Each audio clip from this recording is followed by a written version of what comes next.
Hey, I'm Joe Iconis. And I'm Jennifer Ashley Tepper. And this is our podcast where we talk all about my brand new Iconis and Family album. Today we're going to be talking about the song Archie's All-American as performed by Andrew Barth Feldman. The song is an unusual one on the album. It's pretty short because most of the songs are quite long, and this one is not. I've really sold it well, eh?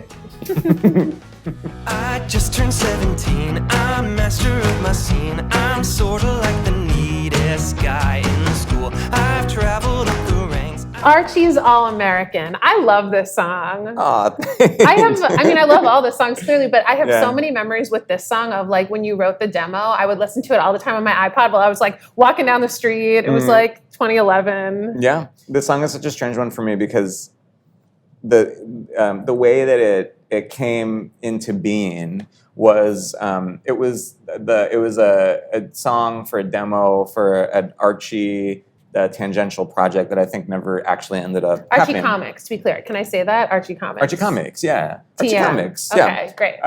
Archie Comics, they were doing some kind of thing, and this was a demo for an Archie-related project, which was not Riverdale. Riverdale Right. came very... It was a stage musical very that you were many auditioning years, for. Yes. very many years later. And so it was one of those things where I was like, at this time in my life, I was having like, I feel like not a great time. I was feeling very frustrated, career-wise and personally, and I had this song kind of hanging over my head that I had to write. And I liked the Archie comics, and I liked the like optimism of them, and I really liked how they sort of dealt in kind of like very general Americana, like this sort of like there is this kind of like vacant, like dead-eyed optimism in the Archie world, even though there's like weirdness, it just feels so American to me, even if it is like aware of itself. It feels like the Archie comics are America. And so I knew I needed to write this song for Archie, and I just like had nothing, I had nothing in me that was feeling particularly inspired to do it. And it was one of those things where like the deadline was looming, and I had a couple friends who were like working for people who were developing this thing, and they were kind of pressuring me. And so it was one of those things where I felt like, oh, if I don't write this song, I'm not only like taking myself out of the running for some potential job, but I'm going to be letting my friends down, or they're going to be disappointed in me. And so I ended up, writing the song, and I wrote it really, really quickly. And I was like, I'm just going to try to write something that's like a pop song. It's like one of these stupid pop songs that everyone apparently loves. And it's like, I'm going to write something like some theater song that is so general. It could be about anything, because that's something that like at the time, and also at this time, at literally, 2022. And I imagine for the rest of my live long days, I will struggle with writing songs for theatrical projects that feel general. My songs are really specific. They're really tied to what's going on in the context of however they appear. And so in my time in the theater world, there have been many shows that have sort of been well loved by audiences and critics and all that sort of thing, that have songs that are quite general. And so I always find myself struggling with this thing of like, should I be trying to write more generally? Should I be trying to write more broadly, in the hopes that I will become rich and famous and live forever? Main Street, here I come. Main Street, here I come. Yeah. and so, which is all just to say, with the Archie song, I was like, I'm gonna write one of those songs. And so I wrote a chorus and a couple verses, and I didn't even write a bridge, which for me is like, it's so insane Rare, to me. I didn't write a bridge. And like went into the studio and made this song. And I remember like got to the middle section. And it's like, I need something here. And I think so. Brent Stranathan is playing the drums on this track, who I've known since he was 7 years old. Produced this track. Yeah. I think he was just like, oh, give me an instrumental. And I was like, an instrumental? And what? Like, no word where nothing happens? And he was like, yeah, it's just be an instrumental. And so there's like an instrumental bridge Interlude, yeah. on this song in a way that I think it's probably the only moment of like actual instrumental on this Maybe. entire 44 song 3.5-hour album. And I think because of all those things, it's this song, I can almost listen to it as if I had nothing to do with it. You know what I mean? And I like it a lot. And I think that I think it's really specific about being general, you know, and like even when there's a line that says, you know, I don't have a clue of even what my story is about. I mean, that was literally me being like, I don't even know what the story of this thing is going to be, and I'm not thinking it out. It's like Yeah. I'm not going to like pitch a story because I'm not going to get this job. And a lot of subtext in this Archie song. Truly, yeah. And there in this we very should say, so Archie song that is about nothing. you wrote 2 songs for this like tryout for I this did. Archie thing. Yeah, The yeah. other one is not on this album, but how cool that this is one of my favorite things about the album.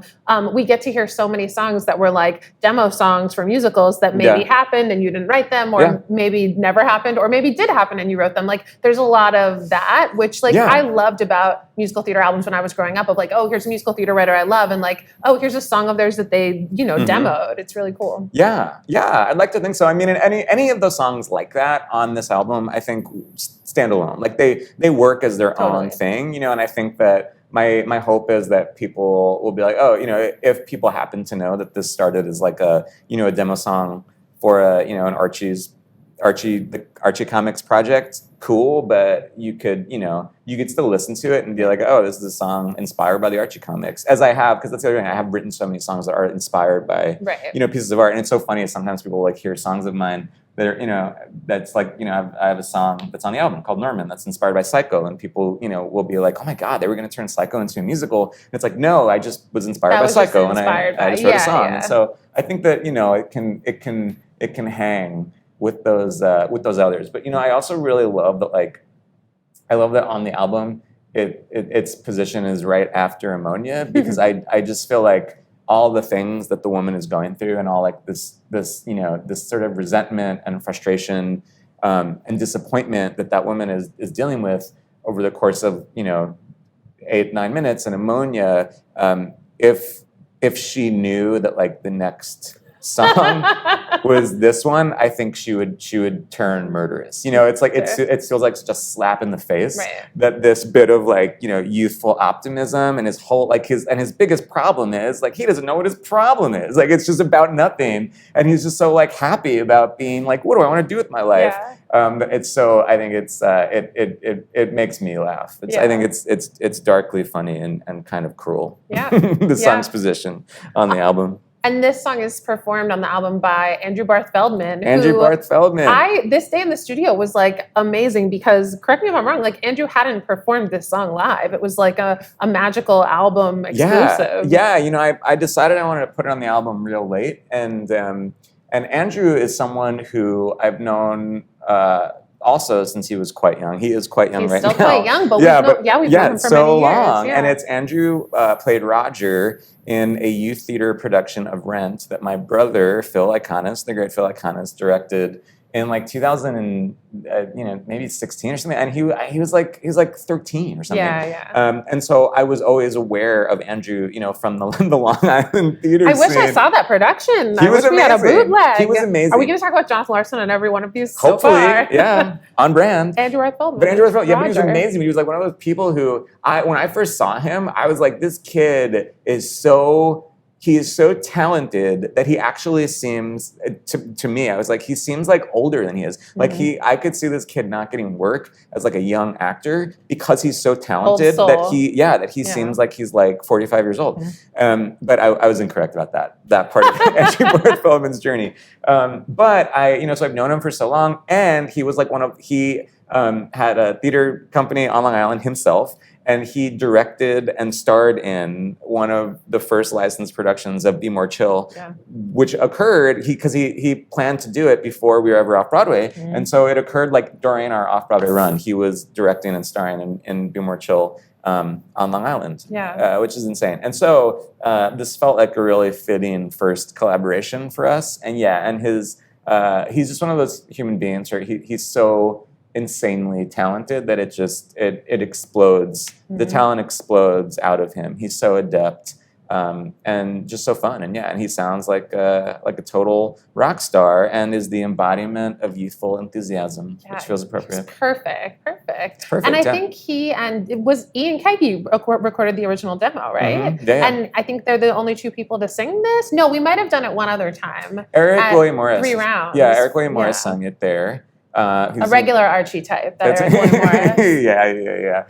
On the nose. But Ian originating it on the demo is so funny because it's the epitome of the Joe Iconis School of Performing Arts thing, where on this track this person's singing, on this track they're the copyists. Whatever the prevailing sentiment is about Art Steppenwolfians hopping in of different people in different jobs. Yeah, truly. Ian Kagi can do it all. And Ian's actually singing backups on this track. But there is a version floating around with Ian singing lead vocal, and it's really great. Yeah, I wish we could definitely do an EP of songs on the album just recorded by other people. I think there are literal recordings that exist with other humans singing these tunes. So yeah, maybe. And if they ever do an Archie musical or something, I'll be so excited to listen to the album that will be written by a famous pop writer. Yeah. Honestly, though, I feel like Andrew can play it for years. So if you get another crack at it, just put a red wig on him and have him sing this. and some famous pop writer will probably still get the job. But it would be great. Yeah. We'll try again. Yeah.